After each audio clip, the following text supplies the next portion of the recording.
Olá para você que está com a gente aqui na TV Câmara de Porto Alegre. Oi, Gui Otávio. Oi, Felipe, tudo bom? Tudo bem? Olá para você que está aqui com a gente, está começando mais um Página 2. Para ti que está chegando aqui com a gente pela primeira vez, esse é um novo programa aqui da TV, onde a gente quer descobrir, junto contigo, um pouco mais dos parlamentares aqui da Casa do Povo. Nós, como repórteres, e vocês aí do outro lado da tela, como telespectadores, estão acostumados a vê-los nas comissões ou no plenário, tomando decisões importantes para a nossa cidade, algumas vezes com momentos mais tensos. Mas quem são os vereadores fora da Casa do Povo, Felipe? Pois é isso que a gente vai te trazer. Hoje a gente está recebendo aqui no nosso estúdio para nos fazer companhia uma vereadora de primeiro mandato, a vereadora Natasha Ferreira, do PT. Bem-vinda, vereadora. Obrigada, eu que agradeço. Tudo bom? Tudo. Bom, vereadora, eu gostaria de já começar te perguntando quem é a Natasha Ferreira? Acho que a Natasha é uma descoberta de si própria, né? Eu comecei a minha transição aos 13 anos de idade, então eu acho que são vidas, né, que a gente acaba literalmente meio que tendo uma vida de criança e de adolescente, e daqui a pouco ali naquela fase de início, né, da adolescência vem uma série de questionamentos que a gente não sabe nem o porquê, a guerra com o espelho que a gente fala, né, como a questão do espelho para as pessoas trans é fundamental. E eu acho que eu consigo, ao longo do tempo, me reinventar muito bem, assim, né, de entender que a mulher que eu me construí, na verdade, é uma mulher que ela vai ser, digamos que, reinventada diversas vezes, né? Então, eu acho somente essa questão de, eu fiz a minha transição de gênero e eu fui uma pessoa estática o resto da vida, né? Não, eu fiz a transição e possibilitei que a Natasha pudesse, na verdade, também conhecer outras coisas, né? E, inclusive, vim parar na Câmara né? Aqui na Câmara Municipal. Então, eu acho que acho que essa mulher com esse espírito de liderança, que imprime, acho que uma certa energia para as pessoas também, é o que me trouxe, assim, e é o que faz um pouco, acho que dessa vida que eu quis pra mim, né? Também, assim, que é ser uma representante pública, mas também de ter uma vida, né? Para além, e aí acho que nisso, acho que a gente consegue entender melhor que a transição foi fundamental, mas acho que a Natasha em si hoje é uma pessoa mais ousada do que aquela que transicionou, sabe? Olhando pra Natasha de hoje, né? Olhando pra trás, quando tu tinha 13 anos, e que contexto era esse? A gente tava falando de que ano nessa época? Gente, eu sou ruim de matemática, eu tô com 36. Acho que é 2002? Por aí. Acho que 2000 ou 2001. Iniciando os anos 2000 aí. Iniciando os anos 2000, assim. E aí não tinha nenhum tema, assim, de debate de gênero, por exemplo, que nem tem hoje, assim, esses temas em voga. As redes sociais, basicamente, nem, também existiam, né? Basicamente nenhuma. O que tinha era MSN, para quem tá nos acompanhando e vai se ligar ao MSN, Saudades. que era. E forma de interação era chat do Terra, uma coisa assim, mas que eu nem chegava a acessar. Então, a gente acabava conversando sobre temas diversos e pessoais com os amigos, que eram vizinhos da rua, vizinhos do bairro, que a gente jogava futebol junto, jogava taco, brincava de esconde-esconde, jogava mamona. Então, eram coisas muito mais, digamos que assim, pessoais e locais, né, da onde a gente se criava. E eu, inclusive no meu bairro, né, em Novo Hamburgo, lá onde eu me criei. Qual é o bairro? Santo Afonso. Santo Afonso. Na minha geração, tem pelo menos 5 pessoas trans. Que uma foi se espelhando na outra, né? E uma galera, gay, lésbica, as pessoas bissexuais, uma galera que conseguiu...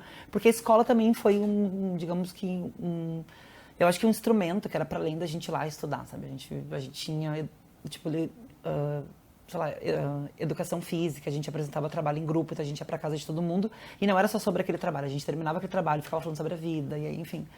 Então eu acho que aquela pessoa que transicionou, né, no meu caso, era uma pessoa com medo, com muito medo, né? Porque a transição traz uma série de inseguranças pra gente, né? Mas era um mundo menos violento. Hoje eu acho que o mundo ele está mais violento para pessoas como eu, né? Mas hoje pessoas como eu estão em mais espaços do que estavam, né? Ou seja, é uma certa até, digamos que contradição, mas é fruto também de luta, né? De uma luta que não é somente política, uma luta de pessoas que simplesmente existiram e muita gente nem sabe quem são. Tipo, eu fui conhecer depois, no mesmo bairro, uma senhora loira chamada Cláudia, que era uma travesti, né? Então ninguém sabia no bairro que ela era uma travesti. Porque ela tinha vindo, acho que de Iraí, uma coisa assim, de Taquara, não lembro a cidade. E ela sempre viveu como uma mulher solteira e era uma travesti. E ninguém sequer questionava, ela também não falava sobre. E a gente foi saber anos depois, em festas na GLS na época. Então, foi ali que a gente descobriu. Então, acho que são essas questões, né? Do medo, mas ao mesmo tempo da gente se afirmar em espaços, mas hoje entender que hoje o mundo está mais violento do que quando eu, né, fui ousar ali transicionar aos 13 anos de idade, que era Mas insano. nessa época, assim, vereadora, ainda não se falava tanto sobre isso como se fala hoje. No período escolar, da adolescência, teve muito bullying, teve muito apontamento, teve muito xingamento, ou a senhora não chegou a enfrentar isso? Teve muita treta e eu sentava o pau em todo mundo, assim, tipo, a gente literalmente teve várias brigas na escola, né? Porque tinham eu e mais 3 colegas que éramos literalmente os gays, né, assim, da escola, né? Porque nós éramos abertamente, né? Então a gente tinha uma galera nossa, principalmente as mulheres, então tinha várias meninas bissexuais e que estavam sempre junto com a gente. Então teve, eu acho que teve um evento num refeitório, que eu acho que eu lembro que teve uma treta, assim, de xingamento. E aí falaram alguma coisa pra nós, termos assim, de xingamento. E eu lembro que eu me levantei, eu tava com uma bandeja, que a gente comia numas bandejas, eu peguei a bandeja e joguei, assim, sabe? E ali Foi a reação que tu foi a teve. reação, porque eu pensei assim, eu não sou obrigada a estar aqui, já vi, tá escutando isso aqui, é uma escola pública, chame os pais aqui, depois a gente vai resolver, mas porque a nossa defesa não era só o bater boca, né? Porque os meninos sempre vinham de 3, 4 contra um de nós. Então ali nós estávamos todos nós. Eu falei, não, isso não vai ficar assim, né? E claro que não, é um tipo de coisa que as pessoas LGBTs devem fazer. Mas às vezes a única reação que você vai ter naquele momento ali de estar escutando tanta coisa vai ser justamente isso, né? Mas também assim, nunca mais mexeram, né? Entendeu? Nunca mais mexeram. Mas, e depois, anos depois, inclusive, a gente foi em festa juntos. Essa galera que nos odiava foi em festa junto. A gente passou a ser amigos, né? Fui em chá de fralda de mulher dele. Ou seja, era uma questão de alguém literalmente botar uma posição, dizer, a gente não vai aceitar isso aqui mais, né? E aí era eu fazendo já esse bafo todo ali. Mas que era necessário, né? A gente precisava fazer também. Importante porque esse movimento, a gente fala muito sobre respeito, né? A gente está sempre ouvindo na mídia isso. Eu queria te ouvir. O que é respeito? Eu acho que as pessoas, nós somos seres, né, digamos que extremamente individuais, mas vivendo em coletivo, né? Isso traz um pouco de dose, assim, de como a sociedade se distribui. Eu, particularmente, e aí alguém que gosta muito, assim, das redes, né? Nas redes você vai encontrar pessoas que gostam de coisas muito diferentes das tuas, né? E eu acho que, a partir do momento que eu me permito entender que as pessoas têm completa autonomia de decidir as suas vidas, né, eu acho que isso basta, do ponto de vista da gente entender como a sociedade deve, digamos, cooperar. Então, tipo, sei lá, a pessoa quer ter um tipo de relacionamento que não é o meu. Não cabe a mim, né? Porque cabe à pessoa. A pessoa, ela não come as mesmas coisas que eu, por exemplo. Beleza, é sobre ela, não é sobre mim, né? A pessoa quer acessar espaços que eu acho que para mim não são de fato importantes, mas para ela é. Então eu acho que a partir do momento que a gente entende que há limites individuais, mas que a gente vive em coletivo, eu acho que isso é fundamental as pessoas entenderem. Então quando nós pessoas trans, a gente luta por direitos, por exemplo, a gente não está lutando para que alguém perca direitos, a gente luta para que a gente tenha os mesmos direitos que todo mundo já tem. Sabe? Então, assim, as nossas individualidades, elas são fundamentais para entender a sociedade, porque ela é diversa, né? Quem tenta dizer que, mas somos todos humanos, né? Sim, enquanto espécie. Mas na sociedade, nós não somos iguais, né? Nós somos divergentes, e isso é importante. Eu acho que isso, inclusive, é um tipo de riqueza que nós temos que a gente não explora. Que a gente fala, não, a gente tem que parar, né? Porque todo mundo tem que ser igual. Eu discordo, eu acho que nós temos que ser diferente mesmo. Só que a gente precisa ter o quê? Respeito. Então, sei lá, as pessoas daqui a pouco...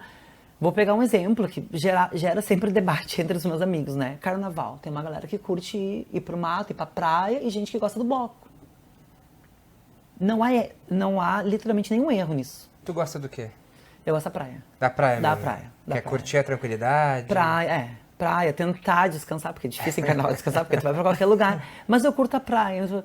Mas assim, mas a gente tem um bloco. Beleza, gente, quem curte vai, quem não curte não vai, isso. É simples. Entendeu? Mesma coisa, casamento entre pessoas do mesmo sexo. Só cabe a pessoas do mesmo sexo. Né? Então assim, não tem porque as pessoas ficarem advogando sobre isso, sabe? Então, eu sempre achei isso, de uma certa forma, uma perca de tempo. As pessoas ficam, mas eu acho errado. Eu acho muita coisa errada agora, entendeu? Se as pessoas fazem isso, né? E isso é permitido, faz parte da sociedade. Então, eu acho que as coisas precisam se meio que, digamos que, se conectar, né? Vereadora, queria aproveitar, inclusive, esse momento para lhe perguntar o seguinte. O que a senhora teria a dizer para uma pessoa que está nos assistindo, que está nesse momento de se descobrir como uma pessoa LGBT e que vai ter que enfrentar tudo que tem hoje em dia no mundo? O que a senhora teria a dizer? Eu acho que tranquilamente hoje a gente pode dizer que as pessoas LGBTs que estão saindo do armário ou estão se descobrindo, hoje elas têm muitas, digamos que muitas referências políticas, influências digitais, né? Vão ter contato com pessoas LGBTs mais próximas do que eu tive, por exemplo, quando eu comecei o meu processo de transição de gênero, né? Eu acho que o mundo, ele sempre vai ser difícil, sabe? Porque ele é muito complexo, né? É o que a gente estava falando sobre aqui agora. As liberdades, né, individuais que se confundem com liberdade das pessoas cometerem crimes, ou seja, xingarem as outras pessoas, né? A gente não... Então, assim, digamos que essas relações sociais que elas se constituem, elas são complexas. E para quem é, de fato, uma pessoa LGBT, e por isso que a gente luta por, principalmente, o mercado de trabalho, né? Porque a partir do momento que você assume aquilo que você é, que você se livra, né, de um peso que é ser algo que você não quer ser, muitas coisas, muitas portas se fecham, né? E eu acho que hoje tem muitas pessoas predispostas digamos que a garantir que esses direitos eles sejam assegurados, coisas que no meu tempo não tinha, né? Então pessoas como eu, normalmente elas transicionavam e elas iam parar na prostituição. Hoje, hoje tem ambulatório, hoje as pessoas conseguem viver uma outra lógica de vida e ter pelo menos expectativa de futuro. Olhar o futuro e dizer, eu vou conseguir pelo menos, né, viver e vou conseguir pelo menos me aposentar, por exemplo, que é algo que nós LGBTs pouquíssimo falamos, né? Nós não nos aposentamos, porque a gente não tem mercado formal. Então acho que para quem está saindo agora, né, o principal conselho, estudem. Estudem. Né? A melhor ferramenta e aquilo que vai de fato garantir uma pessoa LGBT, uma pessoa negra, mulheres, né, pessoas comuns da sociedade é o acesso à nossa educação. E nós somos um país que a nossa educação é extremamente atacada, mas eu acho que a nossa educação ainda é muito boa. Então estudem ao máximo, façam cursos, tentem fazer cursos de inglês, que sejam daqui a pouco com bolsa, enfim, mas tentem. Né? Porque eu acho que isso pode libertar a vida depois adulta, né? Coisa que eu vi muitas, né, que eu falo da minha época, que não toparam seguir na escola por conta dessa pressão.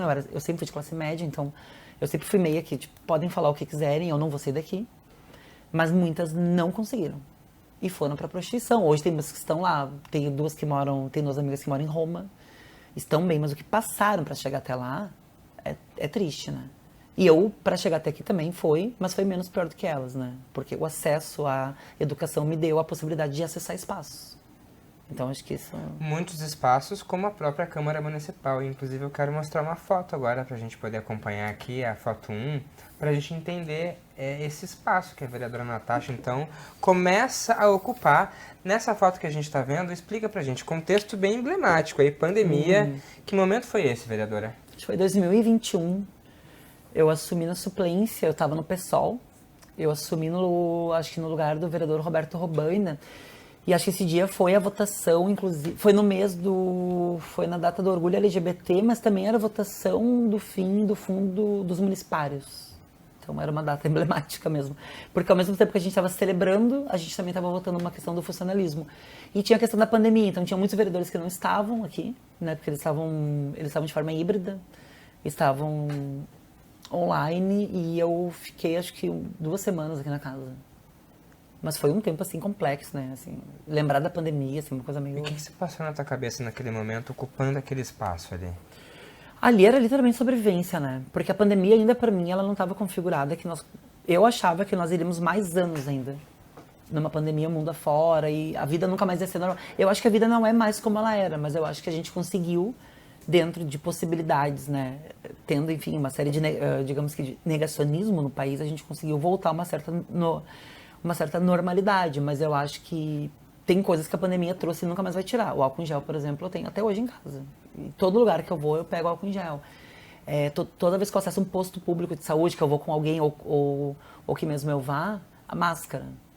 Porque a pandemia trouxe isso, né? Não era somente sobre a pandemia, né? É sobre a gente acessar espaço de saúde. Às vezes tu tá levando um amigo lá e tu vai lá e pega, tipo, alguma coisa no posto. Então, eu acho que a pandemia, e fora as pessoas que se foram, né? Então, assim, isso traz um... Eu fui uma das pessoas, eu era assessora parlamentar na Assembleia, e vi o container com pessoas, né, assim, com corpos. Então, isso é um troço bizarro.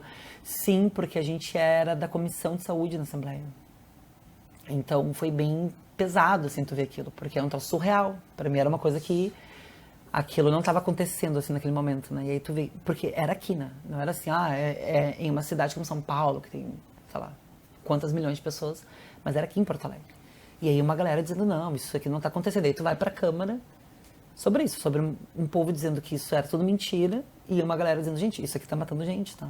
Então, assim, a gente precisa afirmar o óbvio, foi complexo, né? E aí tem uma outra questão. Ser uma transexual falando sobre isso também tem outro peso, né? Porque não era um corpo que todo mundo estava acostumado a ver. Era uma transexual defendendo a saúde pública. Naquele momento ali, o orgulho de ser, digamos que LGBT, mas de ser em um país violento e com uma pandemia e com 0 vacinas, sem acesso às coisas básicas. Foi bem difícil ali, foi bem difícil. Espero que a gente não volte mais, né? Por favor. Eu vou aproveitar e pedir pra gente ainda passar pra próxima foto, que é a foto que a senhora tá no plenário, com a bandeira trans já no dia da posse, isso? Isso foi no dia 1º, aí agora eleita pelo PT, voltando pra casa, inclusive a minha formação é no PT, né? Desde os 13 para 14, eu sempre militei no movimento estudantil. Aqui a gente fez, inclusive, porque tinham pedido pra nós mandar uma foto, que eles estavam fazendo um post sobre as vereadoras trans a nível, acho que foi pra Antra até. E ali acho que foi o simbolismo, né, de chegar, mas de chegar agora com essa responsabilidade do mandato e de ser a líder do PT também, né? Que tem, acho que, um outro peso político para casa, né? É a maior bancada, é o partido mais votado, é uma travesti e que é líder. Então, eu preciso sentar na mesa com pessoas que na campanha diziam que eu era uma ameaça para as crianças, que eu era uma ameaça para isso, que tem uma agenda trans, que não sei, e agora eles têm que sentar comigo e conversar. Então, eu acho que isso aqui é bem simbólico, assim, de onde a gente está chegando e que a gente não vai sair daqui também, né? Então, isso é bem importante. E como é que a política chegou para a senhora, vereadora? O movimento estudantil, aos 13, 14 anos ali na União de Estudantes de Novo Hamburgo, né? Eu fui vice-presidente lá. A presidência era do PCdoB, que era da JS. Eu era da tese Vamos Bater Lata, que era da DES, da Democracia Socialista. E a partir dali eu me constituí, comecei a entender, e eu era de classe média, então eu vivia num bairro que eu vivia numa casa muito boa, meu pai tinha carro, a gente tinha telefone e computador. Estudava em escola pública ou não? Pública, tive uma passagem para uma escola privada em Novo Hamburgo, fui expulsa e voltei para a escola pública. Foi expulsa? Fui expulsa. Por quê? Porque um menino lá me provocou, ele falou sobre o bairro, porque o meu bairro sempre era um bairro alvo de criação de facção. As pessoas diziam que era um bairro muito marginalizado, de pessoas muito pobres. Tinha uma parte muito pobre do bairro e uma parte muito bem, de classe média. E eu morava nessa parte da classe média. Só que os meus amigos eram dessa área mais pobre.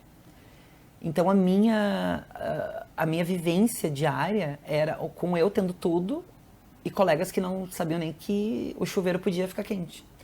Então para mim aquilo era um choque. E o movimento estudantil acho que me trouxe essa crítica do porquê que meu pai tinha tudo e porque os pais dos outros não tinham nada. Então, e quando eu comecei a queixar, então meu pai me colocou numa escola privada em Novo Hamburgo, acho que foi na 5ª série. E aí o menino, filho daquela burguesia de Novo Hamburgo, me provocou, dizendo, cuidem das carteiras, alguma coisa assim, não lembro. Que é Santo Afonso, tá aí, que era o bairro. E aí, mais uma vez, eu defendi o bairro.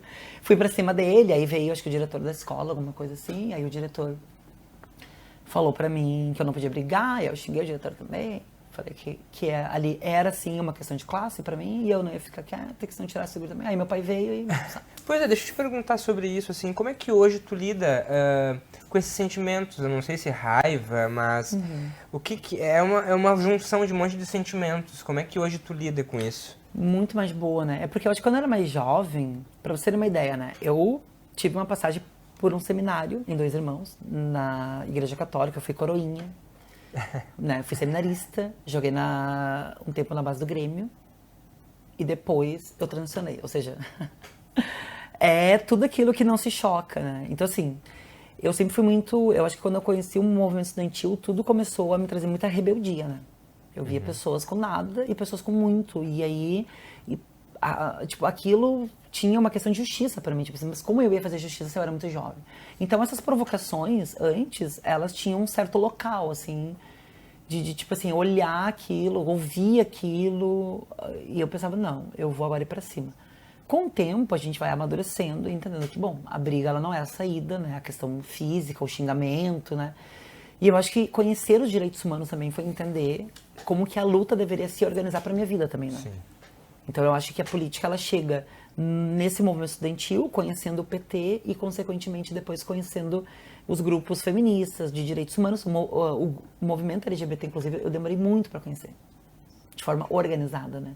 Porque não tinha em Novo Hamburgo. Novo Hamburgo, inclusive, é uma cidade que, a início dos anos 2000, final dos anos 90, a Copa do Mundo tinha a bandeira da Alemanha na rua. Então, tipo, era isso lá. E é uma cidade que eu adoro.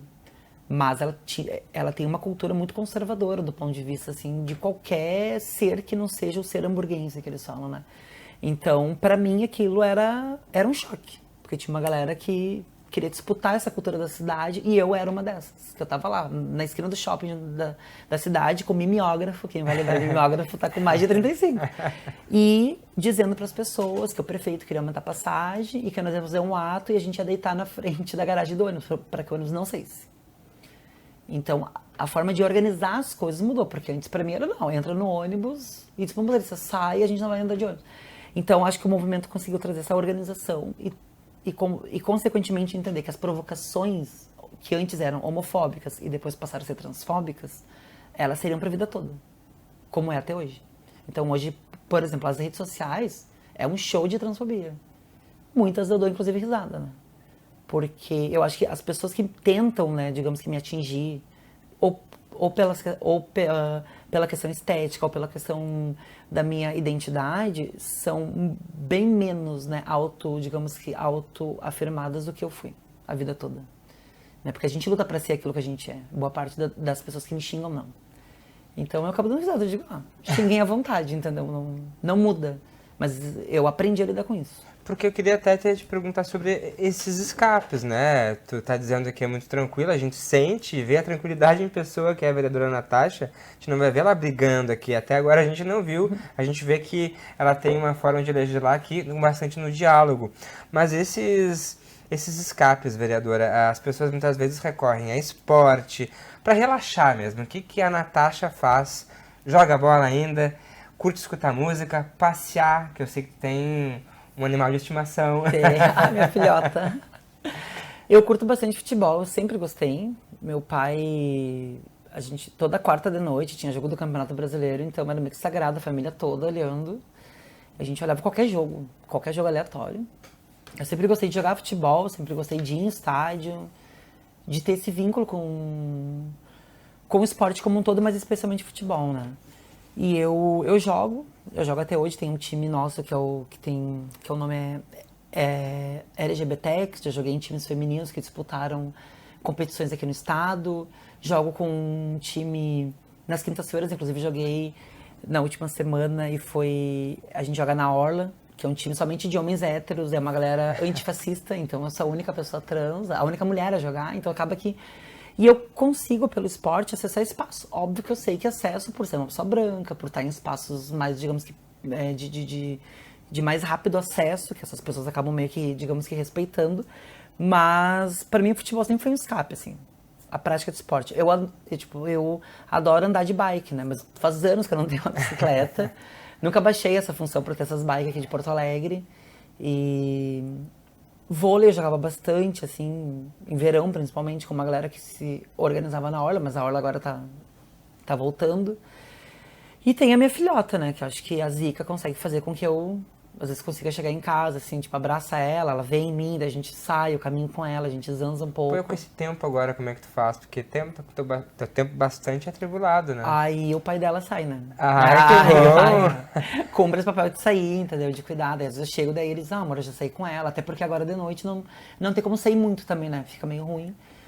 E é bom, mas assim, ter um pet, por exemplo, é um escape não só pra vida pública, é um escape pra tudo, né? É verdade. Assim, então, na pandemia eu peguei Covid 2 vezes, né? A primeira foi bem tensa, eu tava na casa da minha mãe, no Novo Hamburgo. Então, e tava só eu e ela. Então eu fiquei um dia todo desacordada de febre. E quando eu acordei, ela tava do meu lado, assim, deitada. Me olhando. Então, assim, sem saber o que fazer, mas ela tava ali. Então, assim, o sentimento que eles têm é algo que acho que o ser humano nunca vai conseguir se aproximar, né? Porque eles têm algo muito puro, né? De cuidado, de ficar em cima. E a casa toda aberta. Porque eu tava mausando, então... São esses Eles fatos. sentem as coisas, né? Os Muito, animais. muito. A senhora estava falando de time que a senhora joga em futebol. Tem time do coração? Tem, Boca Juniors. Inclusive, uma galera me pergunta às vezes, inclusive, tem essa foto. Tá aí, ó. Esse é o E meu- pai que sai esse pra é o zica. pai. Ele torce pro Inter, né? Como é que é o nome dele? Fábio Veloso. Ele tem uma tatuagem do Inter também, Ele coloradaço. torce pra time bom. É, Torce pra time coloradaço. E eu sempre torci pro Boca. Acho que ali teve uma vez, acho que Boca e Flamengo. Acho que foi em 93, 94, não lembro. Que era despedida do Maradona. E passou na Band, eu lembro que era o Luciano do Vale narrando. Sim, narrador. E aí apareceu uma faixa do Flamengo agradecendo. Eu era criança, tipo, tava olhando e me encantou as cores. Anos depois, eu fui descobrir que, na verdade, porque eu não tenho meu pai, o meu pai que me criou é o meu pai, que é o marido da minha tia, que me criou, porque a minha mãe, né, a minha mãe biológica faleceu em 89, né, em março de 89. Então eu fui criada pela minha tia e pelo meu tio. Meu tio era torcedor do Inter fanático, inclusive ele tinha fotos que ele levou cimento para ajudar a construir o estádio gigante da Beira-Rio. Uau. Coloradaço, assim. Só que eu sempre tive essa coisa com a seleção argentina, sempre. Inclusive tatuou. E tem um tatuagem do tatuado Boca. do Boca. Tá E na com pele. o Quando Boca é que tu fez Juniors. isso? Ai, faz uns 5 anos já. 5 anos. 5 anos. Consegue Eu só sempre- mostrar ali pra Vamos gente mostrar pra ver? Porque eu gente. sempre... Porque Que eu sempre pensava o que tatuar, se era o escudo, Sim. ou se era uma frase. Isso aqui uma vez eu vi em um grafite de um amigo que estava em Buenos Aires. E aí tem a frase do clube, né? A metade mais um. E tu é daquelas que torce. Demais. Inclusive, na final da Libertadores que a gente perdeu pro Fluminense, meu namorado me deixou sozinha em casa e foi uma sofrência, né, assim. Porque a gente perdeu, eu gritava, me enlouquecia. E muita gente não entende, às vezes, né? Porque eles pensam, mas Grêmio e Inter não estão jogando. Por que ela tá gritando a vizinha, né? Daí até que todo mundo do prédio sabe que eu torço pro Boca. Então, é jogo... E quando dá a seleção brasileira e seleção argentina, né? Aí eu ser irmã, né? Eu torço pra seleção argentina sempre, entendeu? Sempre. Messi, Maradona, né? Mas eu torço sempre pra América do Sul em Copa, né? Copa, olha, América do Sul. Assim, Copa pra mim é literalmente um evento. Pra mim é Enfeita a Copa. casa. Tudo, Ah, tudo. que Eu legal. vivo a Copa de uma forma assim, absurda. Eu olho os países, eu começo a estudar o país que vai se enfrentar, se tem guerra geográfica, mas historicamente o que fizeram nas Copas, países que já se dividiram, que voltaram. Então, pra mim, a Copa é um troço que eu acho que, né, no Brasil, deveria a Copa ser feriado o mês todo, assim, para todo o povo parar e ver, né, digamos, a Copa do Mundo, assim, porque é um evento, né, a gente para. Sim. E hoje em dia a gente, infelizmente, não vê mais do que tinha antigamente. Às vezes a gente até observa, assim, em até algumas matérias que são feitas de cidades mais pequenas que pintam meio fio, que botam bandeirinhas pelas né? ruas, que colorem tudo. Hoje em dia a gente, infelizmente, não vê mais isso, né? Não é tanto que Mas eu acho que se tem, faz. eu acho que tem uma questão de 2014 pra cá. Quando teve, digamos que esses movimentos verde e amarelo, e aí usaram a camiseta da seleção, isso criou hoje, inclusive, e eu falo pra uma galera de amigos. A camisa da seleção brasileira é de todo mundo. Não é de quem é de um lado ou de outro, né? Porque eu acho que essa polarização acabou fazendo com que, inclusive, um símbolo nacional, que é a seleção, fosse posta em xeque, em prova. Então, quem usa isso é de um lado. Não é, gente. Quem usa isso aqui torce para a seleção, né? E é do nosso país. Então, se a seleção ganhar a Copa de 2026, não é quem está usando a camiseta, é a nação toda que ganhou. Mas isso a gente precisa maturar de novo, né? Para que esses símbolos eles não sejam usados por um lado político ou pelo outro. Sim. Né, para que o povo todo possa usar. E acho que a Copa também parar de ter essa coisa do quem é mais, quem torce mais para a seleção. Todo mundo torce para a seleção brasileira. Né? Mas acho que também os jogadores contribuem para que o povo se afaste um pouco. Né? Tem isso. Pra entender um pouco mais o contexto dessa foto, que momento que foi esse que vocês estavam aí, tu e o teu... É namorado, vocês estão namorando, não é casamento. Não, é namorado. A gente se conheceu, na verdade, nesse time, que é um time de pessoas LGBTs que a gente fez, especialmente para que pessoas trans digamos que pudessem encontrar esse espaço, né? De esporte, que é bem mais complexo. Porque quando a gente tem times LGBTs, muitas vezes eles são, mas eles não têm pessoas trans. Então acaba que... E a gente se conheceu, foi nesse time. Inclusive esse time ele fez com que a gente... Foi a primeira vez que eu fui jogar, foi a primeira vez que ele foi jogar. E a gente se conheceu. Paixão à primeira vista. Então, a gente jogou, ele me marcou muito bem, inclusive. Tu acredita nisso, paixão à primeira vista?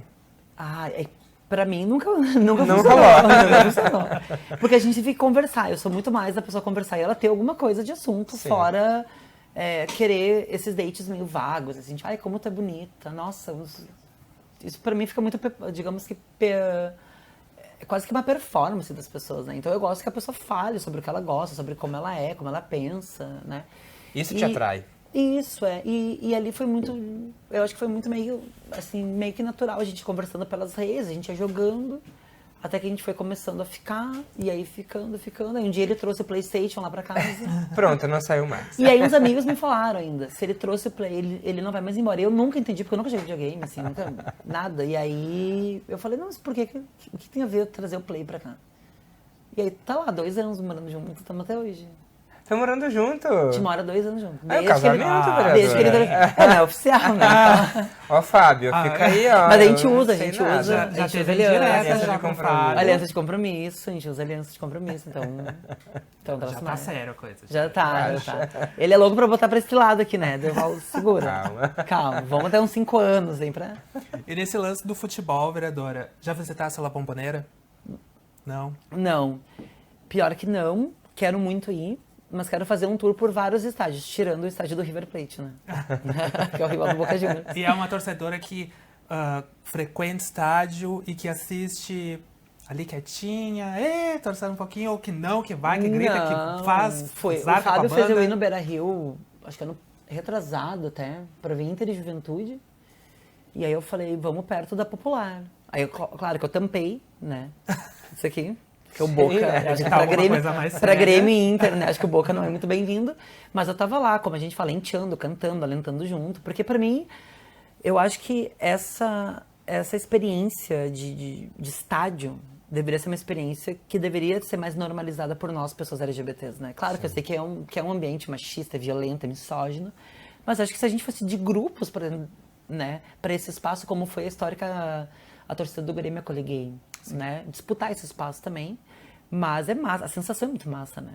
Então, e o jogo foi 2-2, então assim, teve gol para o Inter, teve gol para eles. Não terminou mal pra ninguém. Pra ninguém. Não, pro Inter sim, foi uma treta, assim, mas o pessoal do Juventude estava lá cantando. E no estádio do Grêmio eu ia com o pessoal da Tribuna 77 e com o coletivo Elis, que é um coletivo feminista do Grêmio, né? Mas também, tampando as tatuagens. E sempre Grêmio. Estratégia. E estratégia. Mas a galera sabe que eu torço pro Boca, é super de boa, assim. E a última vez que eu fui no estádio do Grêmio foi Grêmio e River Plate. Que o River vai pra final contra o Boca. Na Copa Libertadores, o River saiu classificado, roubando do Grêmio. Eu queria a final Grêmio e Boca. Mas saí muito, mas muito brava. Muito brava do estádio, mas... paciência. Mas eu sou aquela que olha o jogo e dependendo do jogo eu fico com mau humor, assim. Se é uma coisa que me tira, é o Boca. Interfere. É o Boca, é o Boca. Então, tipo assim, final, assim, aí o humor depois ele mandou pra mim, tô chegando em casa. Aí eu peguei a Zica e falei, vamos dar uma banda. Não vou encontrar. Preciso Melhor. parecer, preciso Mas parecer. pelo que a gente já pôde ver, o dia que a TV Câmara começar a transmitir futebol, a gente pode convidar a vereadora Natasha pra ser Pra ser comentarista. Eu acho. Total. Inclusive, sei de esquema tático, escalação, as contratações, eu fico olhando tudo. Tudo. Inclusive, o Boca, acho que no Twitter, era a única página que eu tenho ali que eu botei pra favoritar, pra que todas as notícias viessem, assim, pra eu ver. Ótimo. Saber o que Fica tá acontecendo. atualizada, né? Vereadora, indo um pouquinho mais à frente, avançando, pra gente te conhecer um pouco mais. Em casa, como é que é a Natasha? É organizada? Tem alguma mania? Cheia de toques, é um Cheia de horror. mania. É um horror. Eu tenho aquele problema com a louça. Eu não consigo deixar louça. Inclusive, às vezes o Fábio, ele toma um café e aí a gente lavou a louça, secamos e tem que guardar. Eu tenho pavor dessa coisa de deixar a louça ali. Mas isso é muito da minha criação, né? A mais sensitiva diz que tem que lavar a louça. Porque senão os espíritos vêm e Exatamente. eu via isso na TV. Acho que eu peguei isso nela. E assim, fogão tem que estar limpo, tem que varrer a casa todo dia. É uma coisa meio até chata às vezes, mas eu fico assim, se não faz assim, a casa vai indo, né? E quando tu para, né, pra reorganizar a É casa... bem mais trabalhoso. Nossa, e aí tu tem que lavar tudo, assim. Então, eu achei que com casa eu sou meio chata mesmo. Trocar a cama... trocar as nossas roupas de cama, trocar as toalhas de banho, a toalha de rosto. Então, isso eu tenho um certo toque, assim, entendeu? De ficar, assim, a Zica mesmo, assim, lavar as coisas dela, ela ir pro banho. Mas eu acho que são toques que algumas coisas, às vezes, eu deixo passar pelo cansaço. Você mora com quem, vereadora? Hã? Você mora com quem? Com o Fábio. Com o Fábio. E como é que vocês dividem essas tarefas, assim? Ele divide bem, assim. Porque tem coisas que eu acho que ele funciona melhor e tem coisas que eu funciono melhor, né? Assim, porque, tipo, quando a gente bota lá, eu falo pra ele, amor, a gente vai ter que descongelar a geladeira, né? Eu prefiro eu mesma limpar toda a geladeira. Porque eu tenho um jeito de limpar, que minha mãe me ensinou. E que eu acho que se ele for limpar e eu tiver que dizer pra ele como tem que fazer, eu vou dizer, sai, e deixa que eu faço. Então, mas ele varre direto, ele passa aspirador de pó, entendeu? Ele organiza a roupa suja pra gente botar no cesto, pra ele lavar. Então, acho que a gente vai se dividindo, assim, bem. Isso não, é o mínimo, né, também. Se não tivesse isso, não ia ter como morar junto também. E nesse tempo todo, e agora começando esse mandato, vereadora, tem tempo pra conseguir ler alguma coisa? Você tem esse hábito da leitura? Faz anos que não mais. Porque eu acho que esse vício de olhar tudo em Twitter, entendeu? Isso vai meio que te consumindo. Porque às vezes tu consome uma notícia, tu pega, sei lá, artigo sobre a guerra tal. Então, ao invés de tu ler um livro sobre a história que relata o porquê esse conflito existe, a gente acaba indo para alguém ali que diz, não, eu sou... Tem um resumo? E aí, mas a gente nunca pega o detalhe, né? Você Mas sente falta disso? Sim, sinto. Porque tem coisas que às vezes... Conflitos mundiais, por exemplo, que eu sempre falo, tudo que acontece no mundo, de alguma certa forma, respingará na nossa economia aqui. Então, a nossa vida real, ela muda. Então, se a gente entender melhor os porquês isso de fato acontece, isso melhora, inclusive, a forma como a gente se expressa nas redes. Para não parecer que, ela tomou um lado e ela odeia o outro. Né? Não, é porque existem contextos, existe uma história, né? E eu acho que às vezes falta exatamente isso, o povo entender que nada do que a gente vive começa agora. Isso faz um tempo que as coisas são construídas, mas a leitura me faz bastante falta, assim. É algo que é um hábito que eu vou tentar agora me reorganizar para fazer, mas eu não consigo, a não ser livro. Eu não consigo pegar algo meio que digital, um livro digital e ler. Só pra comentar que eu também tô contigo, tá? Eu tô sem ler, tô com um tempo pouco aí, mas tô contigo, quero voltar. A gente tem que fazer um cronograma, né? Uma coisa assim, tal noite, a noite da leitura. O clube da leitura, né? O clube da leitura. Que a gente vê que hoje em dia também ganhou um pouco mais de corpo, né? A gente sabe que, por exemplo, uma pessoa, a Gabriela Prioli, ela tem o Clube do Livro, Sim. que ela começou fazendo com o Leandro Carnal, hoje em dia ela anda fazendo sozinha. São maneiras que se encontraram para reunir mais as pessoas, para lerem, trocarem ideias e também para discutirem pontos de vista. Porque às vezes, lendo um livro, uma pessoa vê por um lado, outra vê por outro, para construir uma outra visão, digamos assim. Mas o que eu teria para te perguntar é, para retomar esse hábito da leitura, te colocando no meio da livraria, por quais sessões tu passa para pegar livros, assim? Eu acho que hoje, se eu fosse parar assim para ler algo, eu acho que eu faria primeiro que uma leitura sobre o processo, os nossos aqui, de movimento, de construção de movimento LGBT e a nossa relação com esse regime democrático. Que eu acho que hoje está faltando um pouco de feeling para nós, de time, da gente entender o porquê a democracia é importante para que as LGBTs também possam de fato se expressar. Eu sinto uma galera, assim, meio que falando que não importa se existe uma democracia ou, digamos que um regime de censura, as LGBTs são alvos em dois. Eu concordo, mas eu acho que há diferenças gritantes entre uma censura e um regime que tu possa, pelo menos, né, ter acesso a espaços, mesmo sendo uma pessoa LGBT. E a gente sabe que o espaço nem sempre é seguro, mas há uma diferença. Então, tem livros que eu acho que eles podem melhor, e eu cito aqui o Renan Quinalha, que ele fez parte da Comissão da Verdade. Para mim, ele é um expoente de um cara do movimento LGBT que melhor elabora. Eu acho que eu começaria assim com ele, a história desse movimento, para entender por que nós precisamos defender a democracia, mas defender a liberdade. Mas não uma liberdade de expressão, de nos ofender. Né? Então, porque acho que falta para uma galera nossa LGBT compreender isso enquanto método de vida, de sobrevivência, e não só como, eu votei em alguém. O voto, às vezes, é muito mais, eu votei porque eu gostei dela, porque ela é fã de tal diva pop. Tem gente que vota por isso.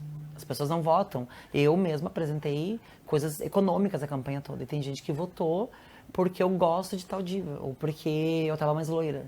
Pois eu ia perguntar isso, falando de diva sabe, pop. Tem alguma que tu cultue, que tu curta ouvir, que tu tá no teu Spotify lá? Se tu olhar, hoje, aqui aparece muito a Taylor, né? A Taylor Swift, E é um hate, assim, gigante. Então, acho que eu posso mostrar a Taylor Swift. A galera, que horror, não sei o quê. Mas a diva que fez eu transicionar, que me acompanhou, assim, foi a Britney Spears, né? A Britney, pra mim, é a princesa do pop. Não tem como, né? Porque eu lembro até hoje que eu pegava umas camisetas da minha mãe e colocava na minha cabeça pra ter o cabelo, e queria ter o corpo dela, e queria ser ela, né? Acho que a Beyoncé também tem muito, mas eu escuto a Beyoncé desde o Destiny's Child, né? Uau. Quando ela cantava Soldier e tal, tinha Kelly Comecinho Rowland, ainda. Comecinho, ela nem era nada disso, né? Sim. Do que se tornou. Mas assim, diva pop, eu vou ser bem honesta, eu escuto basicamente todas. É muito difícil uma diva que eu não ouço. Eu acho que a Taylor é a que eu consigo mais ouvir hoje, porque ela lança muito álbum também, então tu fica ouvindo toda hora. E eu acho que as letras dela, eu gosto, assim, essa coisa dela meio que ter várias acho que questões da vida dela e conseguir fazer isso virar música, né? Eu, às vezes, não consigo fazer virar um texto, e ela consegue fazer um álbum disso, né? Então, eu acho massa isso. Eu acho que os haters, assim, são digamos que legítimos. Isso aqui é por conta da Gaga também, Born This Way. Unicórnio? Unicórnio, e a música, né? Nascida assim. Uau, que lindo. Vamos mostrar na TV aqui. Então também a Lady Gaga. Mas também não fico com aquela coisa, eu sou a maior fã da Lady Gaga. Não sei, porque eu curto ela horrores. Tenho um monte de DVD, danço. Quando eu vou limpar a casa, tipo assim, faxina grande, divas pop, né? E tem uma... No Spotify, inclusive, né? Tem um monte de diva pop. Acho que tá Taylor, Beyoncé, acho que Ariana e Rammstein, que é uma banda de rock alemã. Uau! Então assim, é um troço meio que as pessoas olham e dizem assim, gente, o que ela escuta afinal, né? Mas o Rammstein é uma banda que eu escuto há muito tempo, gosto muito, acompanho. Acho que é uma banda que zoa bastante dessa questão de tudo que a Alemanha teve, né, de passado, mas zomba também da questão da masculinidade, né? Os caras zombam muito, assim, dessa coisa, o homem másculo, como ele é frágil. E os caras têm, inclusive, um clipe, Man Gegen Man, que é homem com homem. E eles estão todos, inclusive o cara que canta, eles estão com óleo no corpo todo, e tem vários homens, assim, fortes, tal. E aquilo foi, pela opinião pública alemã, a maior provocação aos homens da Alemanha. Mas provocou o quê? Uma discussão do porquê que os homens deveriam ser tão homens como eles eram criados. Eles não poderiam ser homens que choram, homens que sentem, homens que abrem a porta, que pedem com licença. Então a crítica da música virou aquilo. Esse é o Rammstein, eu adoro até hoje. A gente tá curioso pra saber um monte de coisa de ti. Enquanto a gente vai pra foto 4, que eu quero mostrar daqui a pouco, deixa eu perguntar pra vereadora. Cozinha. Costuma cozinhar? Tem prato preferido? Doce, salgado? Doce, e não gosto de cozinhar, mas sei. Ou se vira? Pior que eu faço bem as coisas, mas eu não gosto. Se chegar assim, vamos fazer uma janta entre amigos. Eu sempre falo, alguém quer cozinhar, mas se eu tiver que fazer, faço. Mas eu prefiro lavar louça. E o que faz? Eu curto bastante, assim, lasanha, batata doce, frango, né, arroz, feijão, lentilha, massas, várias massas, assim. Molho, eu tenho uma dificuldade de fazer molho meu. Normalmente eu compro esses molhos prontos, assim, que não é tão bom, né? O ideal seria eu fazer. Mais prático. Mas daí eu fico pensando assim, até eu fazer esse molho aqui, já tem pronto, só bota aqui dentro, mexe, aí deu. Mas eu tento, à medida do possível, comer salada, que é algo que Verdade. que desde criança, né? Os meus pais sempre diziam que eu podia escolher. Isso é a pior coisa que faço com uma criança, né? Então eu escolhi comer traquinas, tomar Coca-Cola, leite condensado, eu comia inteiro uma lata. Gente. Então, assim, hoje, e meu namorado é personal, né? Então ele fica sempre em cima. Ele fica, não, tu não pode comer isso aí, olha a hora que é, não sei o que, eu digo, pá. Então tem... Mas cozinha eu gosto, mas eu prefiro lavar louça, né? Então se uma hora me convidarem pra fazer alguma coisa, ela lava a louça, eu digo, ok. Ela fica pra lavar. É ok.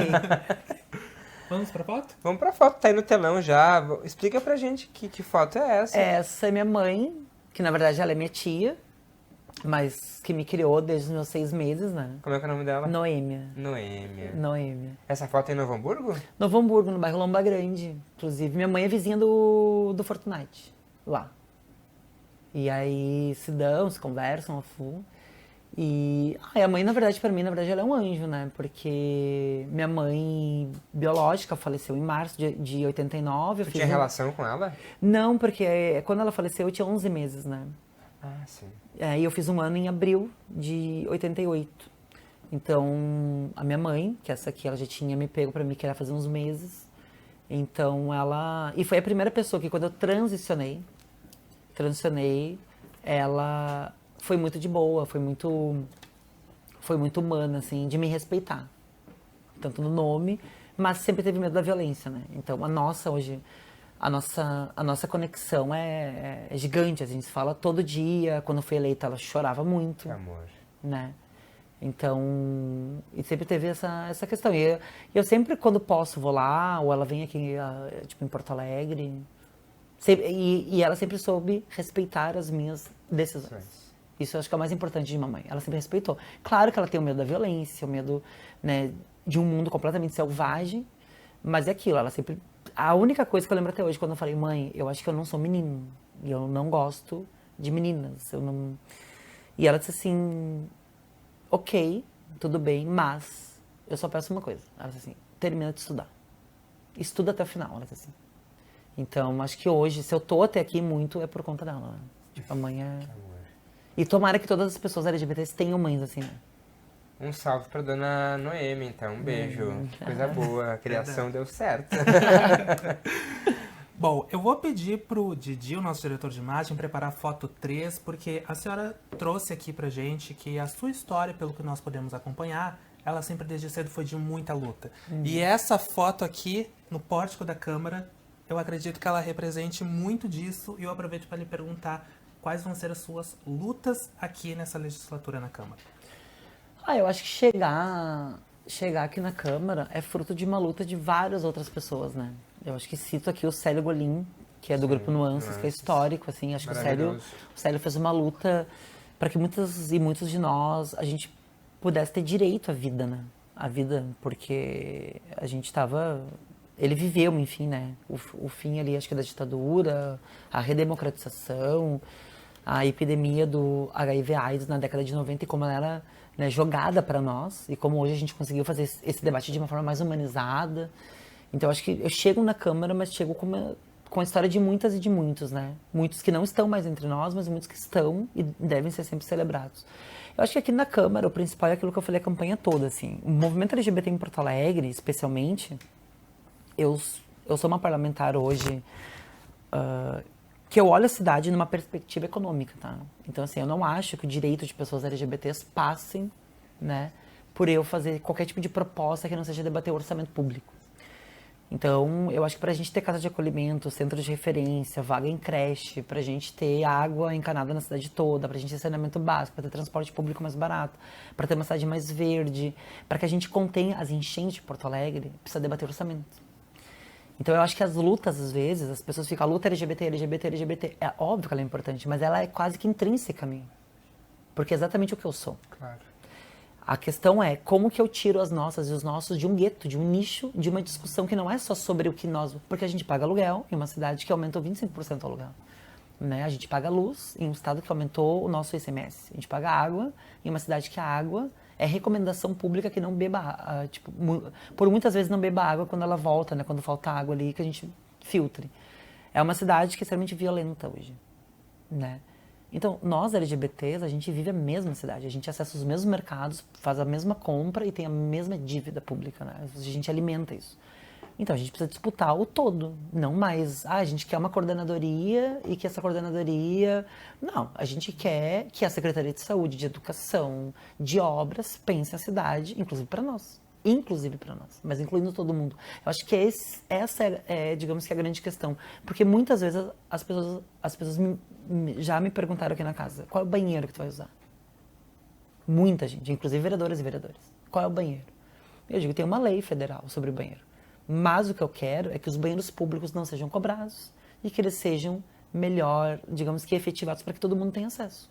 Porque pessoas pobres não têm dinheiro sequer, às vezes, para pegar um ônibus, para ir no cine ver uma vaga de emprego, e aí eles têm que pagar para usar um banheiro que é deles? Qual é o sentido disso? As pessoas, opa... Porque é isso, né? Tentam nos colocar em caixas. E a Na gente verdade, o que tu quer é sair realmente dessa caixa. sair e que o movimento LGBT saia também. Junto contigo. Claro. Vereadora, a gente precisa avançar o nosso tempo aqui.